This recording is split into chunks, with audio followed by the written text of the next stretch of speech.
इसका फायदा पूरे इंडियन रेलवे के डेफ एम्प्लॉइज को होगा। Good afternoon to all.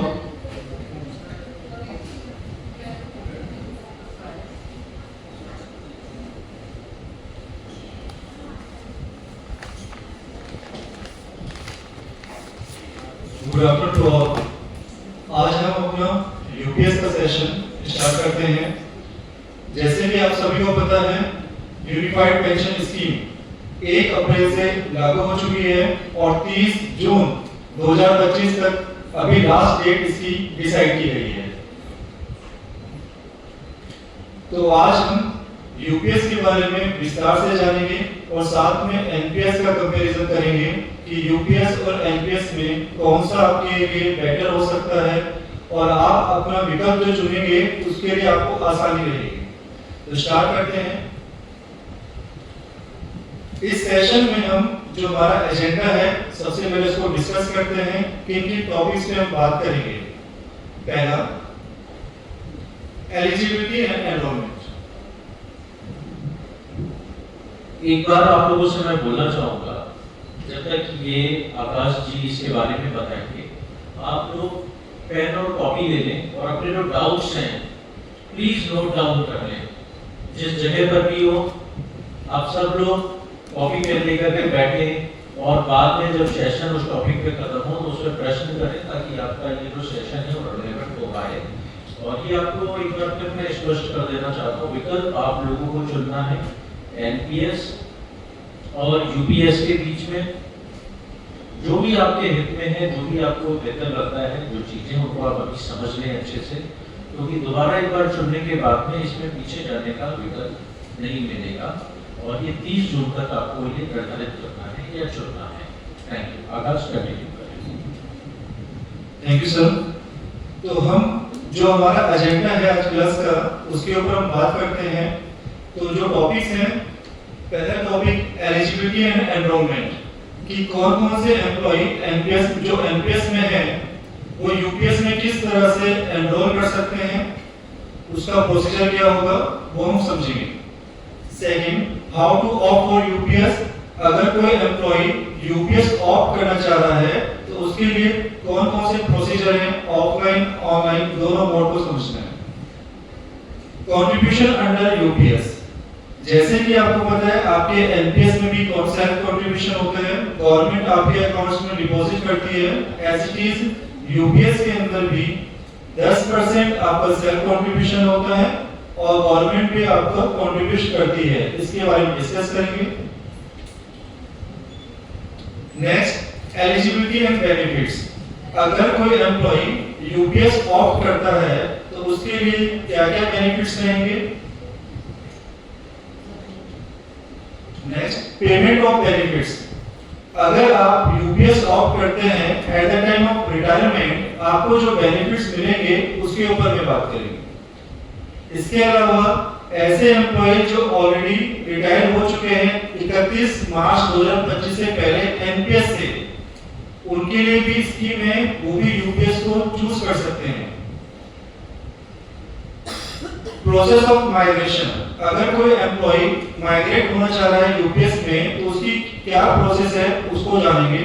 और लास्ट में हम कंपेयर करेंगे एनपीएस और यूपीएस में।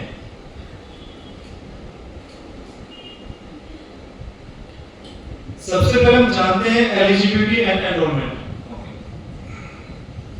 चलिए, ऑल द बेस्ट आप लोगों को। और मैडम उनको भी माइक दे दें सही से, अगर उनको भी अगर स्लो हो रहा है, गैप हो रहा है, तो आप लोग हाथ उठा करके बता दें।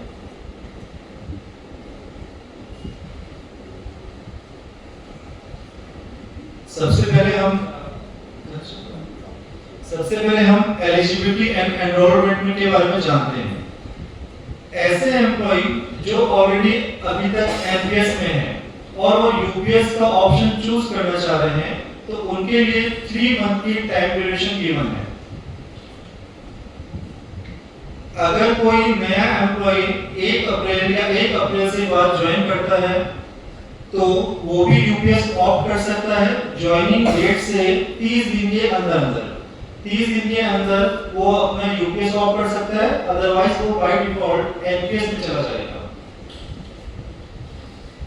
ऐसे एम्प्लॉय जो एनपीएस से रिटायर्ड हो चुके हैं या उनके स्पाउस अगर पेंशन अलाइन नहीं है, वो भी यूपीएस के लिए क्लेम कर सकते हैं। उसके लिए भी 3 मंथ की टाइम ड्यूरेशन गिवन है। एक बात आपको ध्यान देनी है, अगर आपने एनपीएस से यूपीएस में स्विच हो गए तो ये एक तरह की इरिवर्सिबल प्रोसेस है, मतलब कि आप वापस एनपीएस में नहीं जा सकते। तो आपका जो डिसीजन होगा सोच समझ के लीजिए डिसीजन।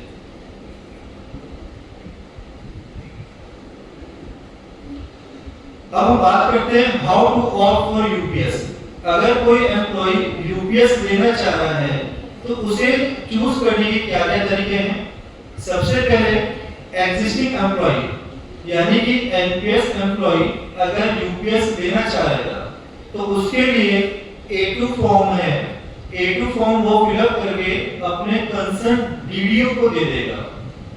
डीडीओ फर्दर प्रोसेस करके उसे अकाउंट्स में भेजेगा और आपका माइग्रेशन इजीली हो जाएगा। ऐसे एम्प्लॉय जो 1 अप्रैल या 1 अप्रैल के बाद जो ज्वाइन करता है न्यू रिक्रूट, उसके लिए A1 फॉर्म है यूपीएस को ऑप्ट करने के लिए। थर्ड वन, रिटायर्ड एम्प्लॉय 31 मार्च 2025 से पहले जो भी एनपीएस कर्मचारी रिटायर्ड हो चुके हैं वो भी यूपीएस ऑप्ट कर सकते हैं। उसके लिए B2 फॉर्म है और B2 फॉर्म के साथ जो केवाईसी डॉक्यूमेंट्स होते हैं वो फॉर्म सबमिट करके अपने कंसर्न डीडीओ को दे देना है। अगर पेंशनर अलाइन नहीं है तो उनके स्पाउस भी यूपीएस के लिए क्लेम कर सकते हैं और क्लेम के लिए B6 फॉर्म को फिलअप करके साथ में केवाईसी डॉक्यूमेंट के साथ अपने डीडीओ को सबमिट करा सकते हैं और वो यूपीएस का बेनिफिट उनको मिल जाएगा।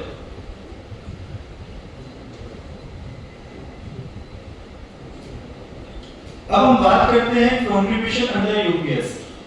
जैसे कि आपको पता है कि एनपीएस में आपका जो कंट्रीब्यूशन होता है बेसिक प्लस डीए का वो 10% होता है। सिमिलरली यूपीएस की भी अगर हम बात करते हैं तो यहाँ पर भी आपका कंट्रीब्यूशन 10% होगा बेसिक प्लस डीए का। एनपीएस में गवर्नमेंट का जो कंट्रीब्यूशन होता है वो 14% होता है, जबकि अगर हम बात करें यूपीएस में गवर्नमेंट 18.5% का कंट्रीब्यूशन दे रही है, मगर इसको 2 पार्ट में दे रही है। 10% जो आपके अकाउंट में डिपॉजिट होगा, आप अपने अकाउंट में जाके देख सकते हैं, विजिबल रहेगा। 8.5% ये एक तरह का फुल कॉर्पस में जमा हो जाएगा जिसे गवर्नमेंट अपने आप से मैनेज करेगी। At the time of retirement एक तरह का फंड कलेक्ट करेंगे जो आपके पेंशन में आपको जो पेंशन मिलेगी तो वो यहाँ से इस फंड के थ्रू क्या होगा आपके पास पहुंचाया जाएगा। तो एक तरह का फ्यूचर सिक्योरिटी में फंड सेव किया जा रहा है।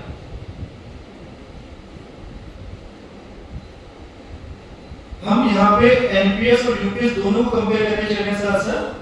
नेक्स्ट अगर हम बात करते हैं एनपीएस की, तो आपको पता है कि आपके एनपीएस में जो पैसा जमा होता है उसे हम कॉर्पस के नाम से जानते हैं। इस कॉर्पस में 3 चीजें आती हैं। एक आपका सेल्फ कंट्रीब्यूशन, दूसरा गवर्नमेंट कंट्रीब्यूशन, तीसरा होता है इंटरेस्ट। इंटरेस्ट यानी यहाँ पे ब्याज जो मिलता है। ये जो इंटरेस्ट है, अगर आपने अपना पोर्टल खोला होगा तो वहां पे एक ऑप्शन आता है PFM, प्रोविडेंट फंड मैनेजर। आप इसको हर साल 1 साल में एक बार चेंज कर सकते हैं। यहाँ पे डिफरेंट बैंक है इसके अंदर, जो आपको करंट रेट ऑफ इंटरेस्ट के हिसाब से आपको ब्याज जो होगा वो आपको बढ़ता रहेगा। 1 साल में आप एक बार अपना PFM चूज कर सकते हैं। आप एनपीएस में भी कर सकते हैं और यूपीएस में भी कर सकते हैं। यूपीएस में जो आपका फंड है उसको नाम दिया गया है इंडिविजुअल कॉर्पस, जिसे हम आईसी के नाम से जानते हैं। इंडिविजुअल कॉर्पस में 3 तरह का आपका अमाउंट होगा। एक आपका सेल्फ कंट्रीब्यूशन 10%, गवर्नमेंट कंट्रीब्यूशन 10% और थर्ड वन आपका इंटरेस्ट। इन तीनों को मिला के बना यहाँ पे इंडिविजुअल कॉर्पस। सेकेंड अगर बात करें, एक नया टर्म यहाँ पे आया है जिसको कहते हैं बेंचमार्क कॉर्पस। बेंचमार्क कॉर्पस और इंडिविजुअल कॉर्पस में 2 चीजें सेम हैं। आपका सेल्फ कंट्रीब्यूशन और गवर्नमेंट कंट्रीब्यूशन। दोबारा सुन लीजिए, बेंचमार्क कॉर्पस में आपका दो चीजें सेम रहेगी, बेंचमार्क और इंडिविजुअल में सेल्फ कंट्रीब्यूशन और गवर्नमेंट का कंट्रीब्यूशन। तीसरा हम बात करते हैं इंटरेस्ट की। बेंचमार्क कॉर्पस में जो इंटरेस्ट आपको मिलेगा वो डिफॉल्ट पैटर्न का मिलेगा। डिफॉल्ट पैटर्न क्या, आपको पता होगा जब आप अपने एनपीएस का अकाउंट ओपन करते हैं या यूपीएस का अकाउंट ओपन करेंगे तो डिफॉल्ट पैटर्न में 3 तरह के पीएफएम आते हैं, एसबीआई, एलआईसी, यूपीआई। इन तीनों पे मिलने वाला जो ब्याज होगा उसको हमने कहां पे ऐड किया है, बेंचमार्क कॉर्पस पे ऐड किया है।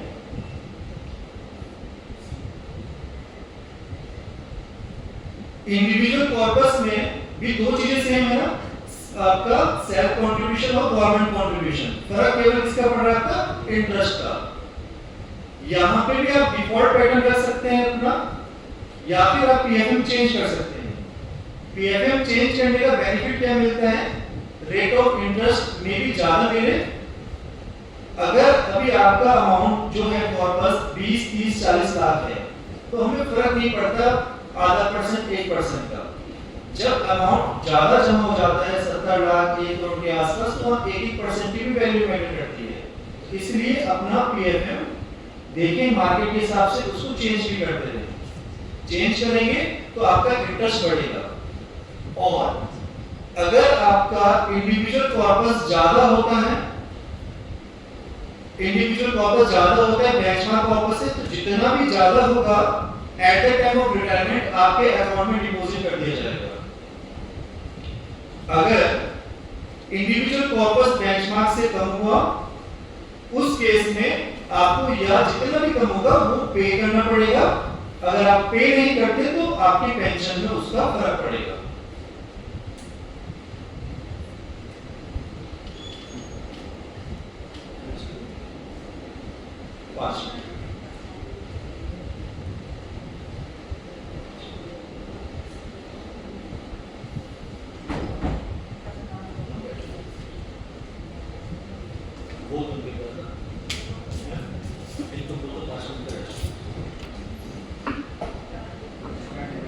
चलिए आगे बढ़ते हैं। अब हम जानेंगे eligibility for benefits. It means कि अगर कोई भी एम्प्लॉय जो यूपीएस का बेनिफिट लेना चाहता है उसके लिए मिनिमम 10 ईयर की सर्विस जो है वो मैंडेटरी है, कंपलसरी है। अगर 10 साल की सर्विस कंप्लीट होती है तभी वो यूपीएस के लिए एलिजिबल है। सेकंड,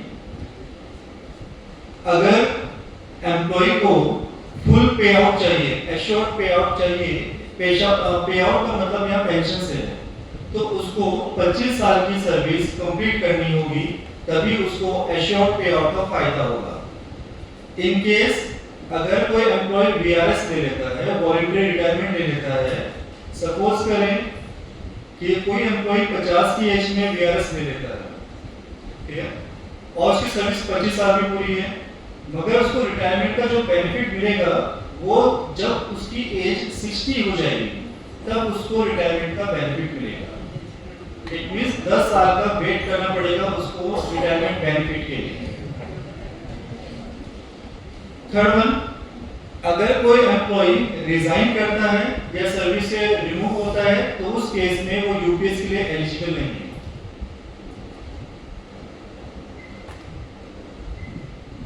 अब हम बात करते हैं कंट्रीब्यूशन ऑफ बेनिफिट्स। अगर कोई एम्प्लॉय यूपीएस ऑप्ट करता है तो at the time of retirement उसे क्या क्या बेनिफिट्स मिलेंगे उसके ऊपर बात करें। सबसे पहला एश्योर्ड पे आउट। एश्योर्ड पे आउट की जब हम बात करते हैं तो एम्प्लॉय की सर्विस 25 साल पूरी होनी चाहिए एश्योर्ड पे आउट के लिए। 25 साल जब सर्विस पूरी कर लेगा तो एश्योर्ड पे आउट कैसे कैलकुलेट करेंगे उसको समझते हैं।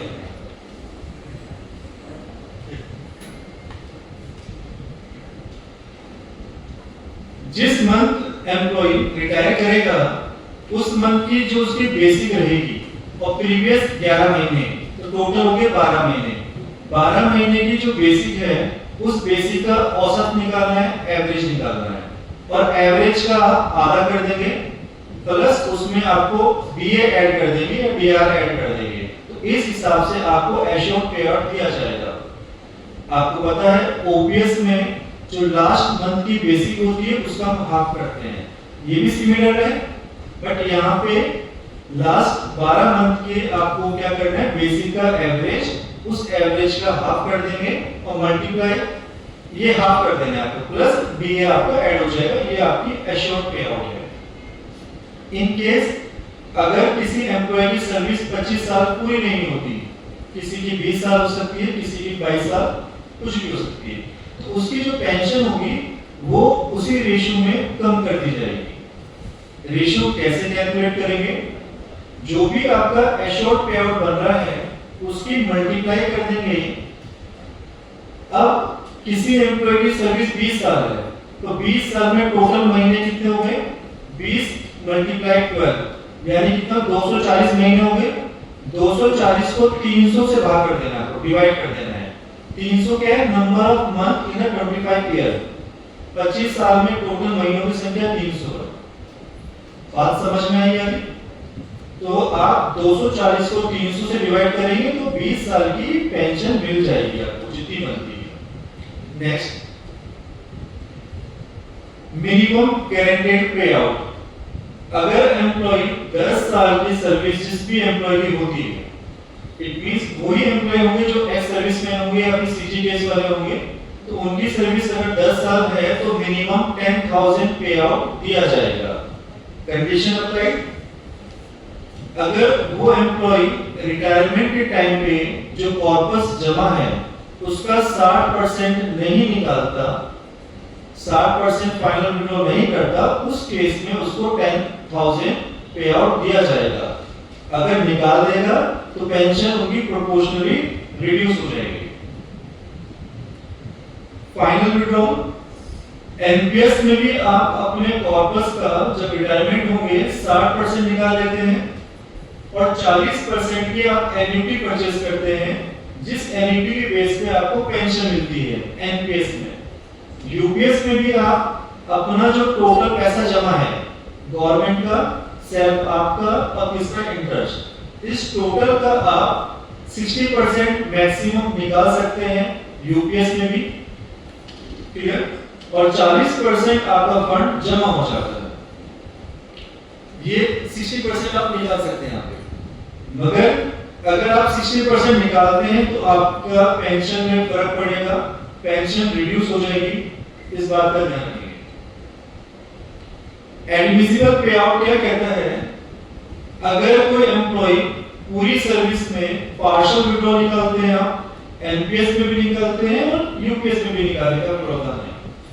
जो सेल्फ कंट्रीब्यूशन यानी आपकी जो जमा धनराशि है, पूरी सर्विस में आप 3 बार 25% पैसा निकाल सकते हैं और रिटायरमेंट से पहले उसे जमा भी कर सकते हैं। इन केस अगर आप जमा नहीं करते तो उससे आपकी पेंशन में फर्क पड़ेगा, पेंशन कम हो जाएगी। वो आपका चाहे एनपीएस की बात करें चाहे यूपीएस की बात करें, पार्शियल विड्रॉल इमरजेंसी कोई पड़ती है तभी निकालें, अदरवाइज ना निकालें तो बेटर है।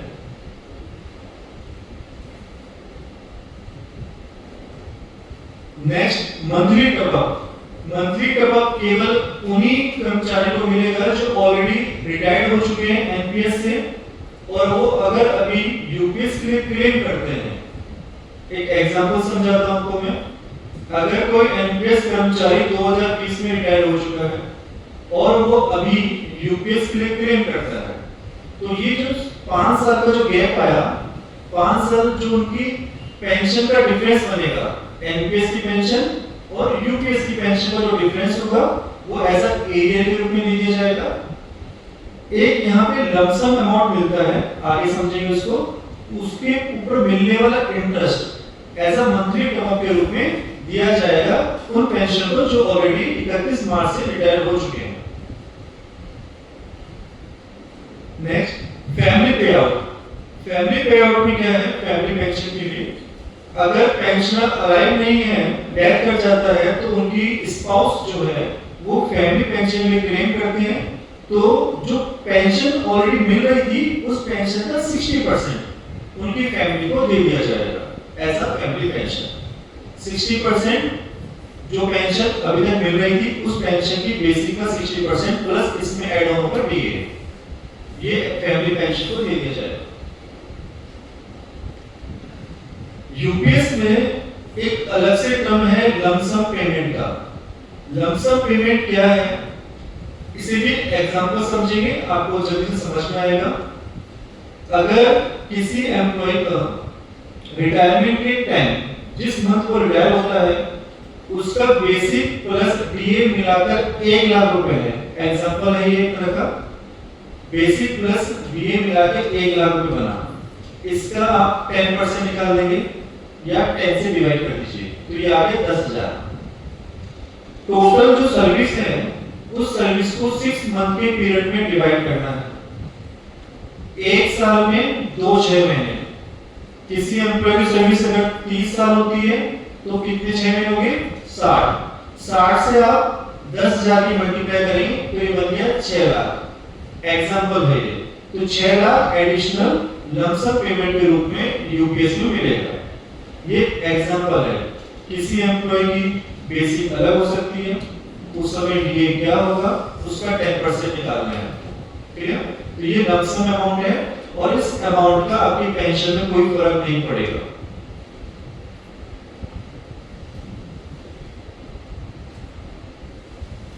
Benefits for retired employee, it mean ऐसे एम्प्लॉय जो 31 मार्च से पहले 2025 से पहले रिटायर हो चुके हैं उन्हें क्या क्या बेनिफिट्स मिलेंगे। पहला लमसम पेमेंट, अभी हमने डिस्कस कर लिया कि लमसम पेमेंट कैसे कैलकुलेट करते हैं। दूसरा मंथली टॉपअप, मंथली टॉपअप भी हमने डिस्कस कर लिया है कि कैसे मिलेगा। थर्ड वन डीआर या डीए जिसे आप कहते हैं, ये आपका हर 6 मंथ में गवर्नमेंट डिसाइड करते रहती है, वो मिलेगा एडिशनल। और जो भी आपको यहाँ ब्याज मिल रहा है, इट मींस कि आपका लमसम पे मिलने वाला ब्याज या पेंशन के डिफरेंस में मिलने वाला ब्याज, वो सब ब्याज किस रेट में, सिंपल इंटरेस्ट, साधारण ब्याज के उस हिसाब से आपको दिया जाएगा। ये केवल उन्हीं के लिए है जो ऑलरेडी रिटायर हो चुके हैं 31 मार्च 2025 से पहले।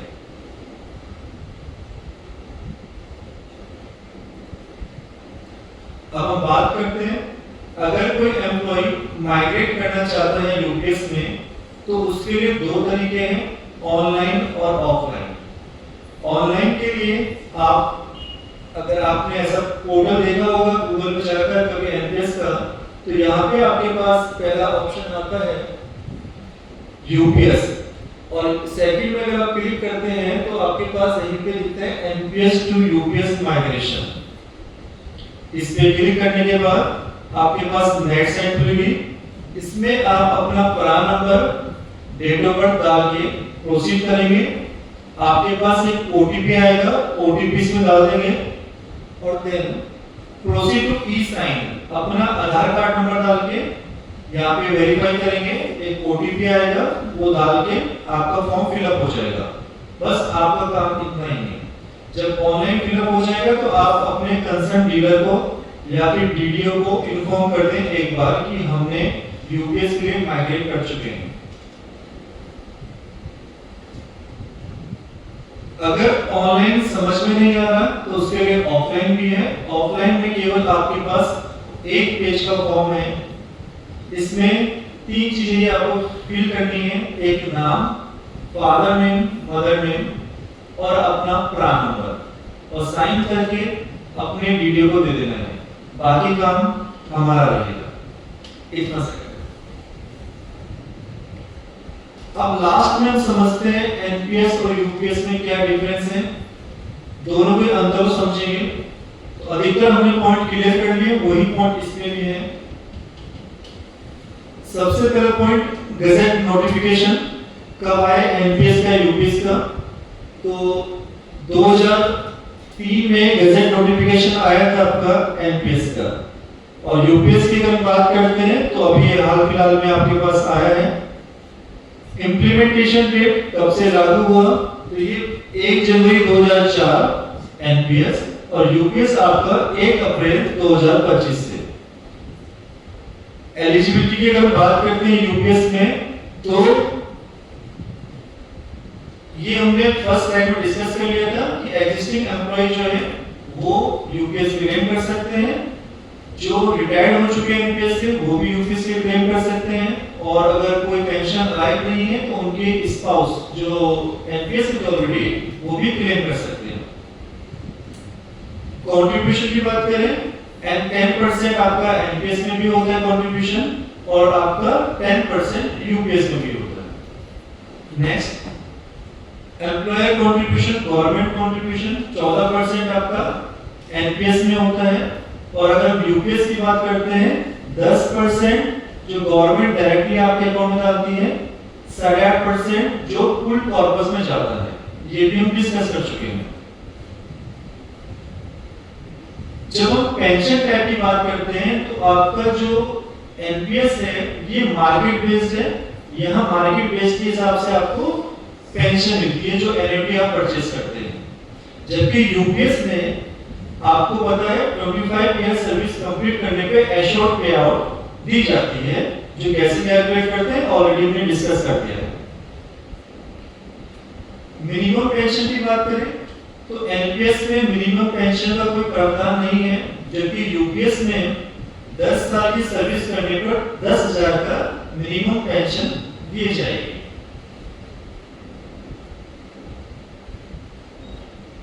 लमसम विड्रॉल की बात करते हैं तो at the time of retirement NPS से आप 60% पैसा निकाल सकते हैं अपना, और 40% की आप एन्युटी परचेज करते हैं जिसकी पेंशन बनती है। जबकि यूपीएस की अगर हम बात करते हैं तो यूपीएस में लमसम पेमेंट कैसे निकालते हैं, तो लास्ट मंथ का बेसिक प्लस दिएगा 10% मल्टीप्लाई जितनी भी सर्विस है उसको 6 मंथ के पीरियड में बांटकर उससे मल्टीप्लाई कर देंगे। ये एग्जांपल्स हमने डिस्कस कर चुके हैं ऑलरेडी। पार्शियल विड्रॉल एनपीएस में चाहे यूपीएस की बात करें, पूरी सर्विस में आप 3 बार निकाल सकते हैं। अगर किसी एम्प्लॉय ने एनपीएस में रहते हुए एक बार पार्शियल विड्रॉल कर दिया तो यूपीएस लेकर वो 2 ही बार कर सकते हैं, क्योंकि एक बार आप कर चुके हैं ऑलरेडी, तो टोटल 3 ही बार पार्शियल विड्रॉल कर सकते हैं सेल्फ कंट्रीब्यूशन का। फाइनल विड्रॉल की अगर बात करते हैं तो फाइनल विड्रॉल एनपीएस में 60% है, आप इसको 60 के में एम्प्लॉय रिटायर होता है इसको एक्सटेंड कर सकते हैं, आप इसको कंटिन्यू भी कर सकते हैं एनपीएस को 65 तक और 75 की एज तक भी कंटिन्यू कर सकते हैं इसको। जबकि यूपीएस की अगर बात करते हैं तो यहाँ पे भी आप 60% फाइनल विड्रॉल कर सकते हैं। इंडिविजुअल कॉर्पस और बेंचमार्क कॉर्पस में जो भी कम होगा उसका 60% निकाल सकते हैं at the time of retirement.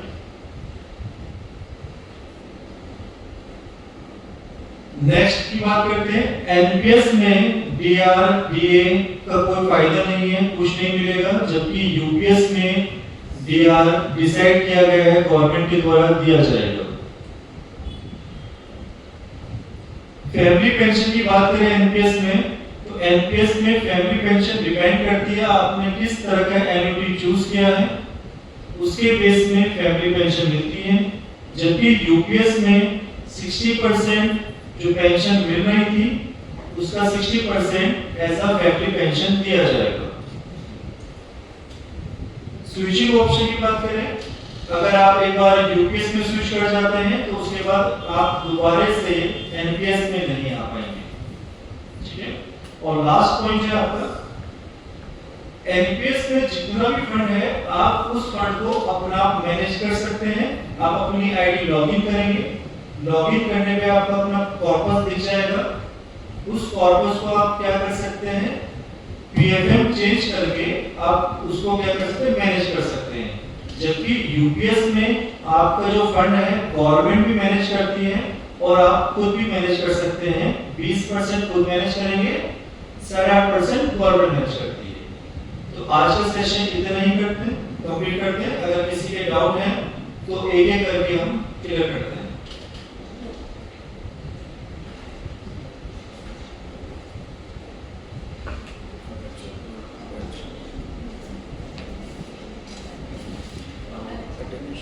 Paper तो नहीं